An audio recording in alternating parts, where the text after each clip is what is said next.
So it's definitely been a rough month for many of us in California, especially Northern California, and now obviously Southern California with both fires. You know, I'm in Santa Rosa, so yeah, we're still dealing with that fire, the Kincade fire, although we have been given all clear to come back. We did get an evacuation notice on Sunday, which I'll talk about here in 1 second, but even before all that happened, we've been dealing with the power outages from PG&E, and whatever companies are in the Southern California, they've been dealing with their power outages as well.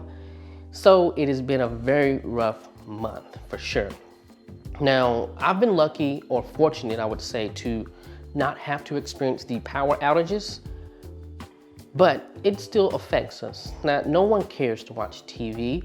You care about the food and you care about gas. I mean, that's kind of the most important things that help us sustain life around here. So yeah, even though I didn't lose power, I was still unable to get gas and still unable to get food, which obviously we knew that this was coming. So we did pre-plan and made sure all of our cars were full, and we did make sure we had enough food to last us for a week or two.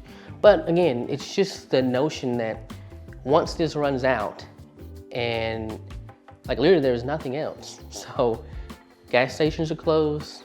Most of the grocery stores are closed because there's no power. So it affects everyone no matter what.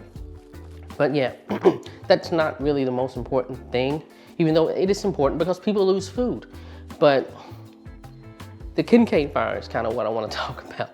It has been stressful, I have to say.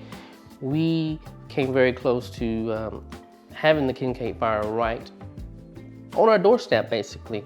So this past Saturday, we knew that we were in an evacuation zone. We basically had a warning. So I'm in the west part of Santa Rosa. So 101 kind of divides west from east. East had no evacuation. West was under evacuation warning. So Saturday we went to bed knowing that we had an evacuation warning. Now, clearly we were like a lot of people. We heaved the warnings and we packed up and made sure that we could leave at a moment's notice. So yeah, we basically wake up at 4 o'clock in the morning to blaring sirens. We look outside, we obviously see smoke. So, you know, you start to panic a little bit. And then you look around and you see all of these cars trying to leave. And my first thought is like, will we even make it out before this fire comes? Because again, we don't know that the fire's like 10 miles away. And thank goodness for that, because they gave us ample warning, ample time to leave, because we know that there's gonna be mass hysteria with people trying to leave and there's gonna be backups. So like, that was awesome on the cities of Santa Rosa surrounding areas. CAL FIRE for giving ample warning and making sure everyone was up to date before all of the power outages hit, or the second round of power outages hit. They made sure that you knew it is coming.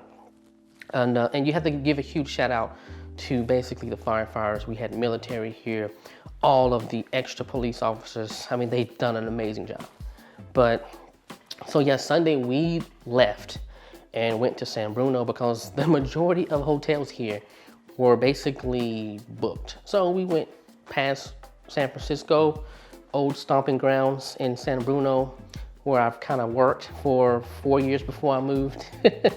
And stayed there for one night, came back Monday because, again, one part of Santa Rosa was not under an evacuation order. So obviously that part was where the hospital is, and obviously my wife works for the hospital. If you've watched some of my videos, you know that by now. But yeah, we came back Monday. It was rough because of all of the smoke and being so close to that fire. We did have some spot fires happen in Santa Rosa.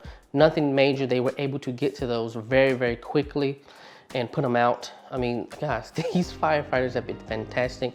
I know they're still struggling to maintain and contain this fire right now. It's not over by any means for a lot of people in farther north in California, and obviously in Southern California. There are more fires sparking in Southern California. But I don't know, all of us in Santa Rosa, we're safe. Thank goodness we can kind of get back to living life a little bit. There are still people in shelters here because, again, in Northern California, that fire is still going on, and your hearts really go out to them. I don't even want to pretend like I know what they're going through. I just can't, because although I got a taste of it, I don't know what it's like to lose everything. And some people have lost everything. And I wish I was a billionaire, and I have a giving heart. I would definitely try to rebuild a lot of these people's homes for free, because, dude, nobody needs $1 billion. It's nice to have, but if you have $1 billion, I feel like, dude, you have more money that you know what to do with. You could help people. And I only wish I had that type of money, because me living in Santa Rosa and in surrounding areas, I would make sure people were good. But hey, I don't have $1 billion. I don't have $1 million. Hey, we make, well, anyways, yeah. That's it for me. Everything's good here.